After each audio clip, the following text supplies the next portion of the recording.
بسم اللہ الرحمن الرحیم۔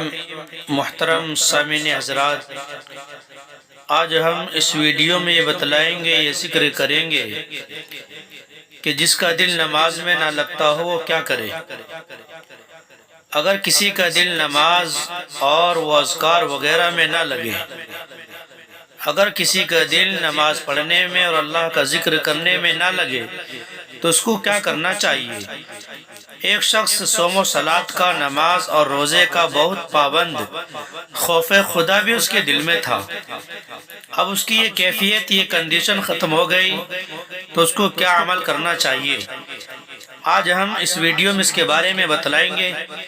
محترم سامعین حضرات، اگر آدمی کی دلی کیفیت ہر وقت یکساں نہیں رہتی، آدمی کی دلی کیفیت ہر وقت ایک سی نہیں رہتی، کبھی شوق غالب رہتا ہے، کبھی شوق حاوی ہو جاتا ہے، بڑھ جاتا ہے، اور کبھی سستی کی کیفیت طاری ہو جاتی ہے۔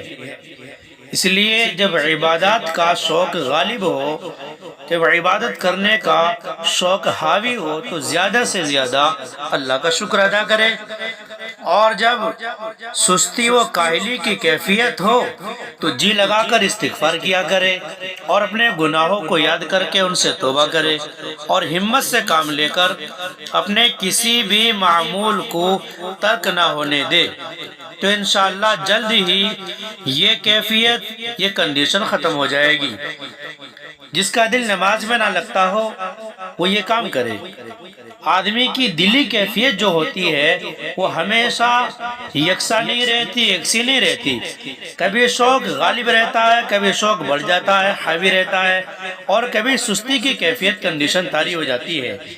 اس لیے جب عبادت کرنے کا شوق حاوی ہو، غالب ہو، تو زیادہ سے زیادہ شکر ادا کرے اللہ کا، اور جب سستی و کاہلی کی کیفیت کنڈیشن ہو تو جی لگا کر استغفار کیا کرے، اور اپنے گناہوں کو یاد کر کے ان سے توبہ کرے، اور ہمت سے کام لے، اپنے کسی بھی معمول کو، جو آپ تسبیحات وغیرہ کا معمول آپ کا بنا ہوا ہے پڑھنے کا، استغفار کا ہو، درود شریف کا ہو، تیسرے کلمے کا ہو، جو بھی آپ پڑھ رہے ہیں اس کو آپ نہ چھوڑیں، تو انشاءاللہ جلد ہی یہ کنڈیشن، یہ کیفیت ختم ہو جائے گی۔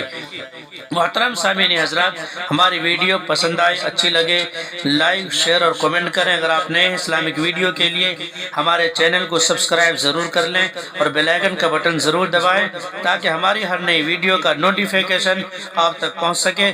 فقط والسلام، اللہ اعلم بالصواب۔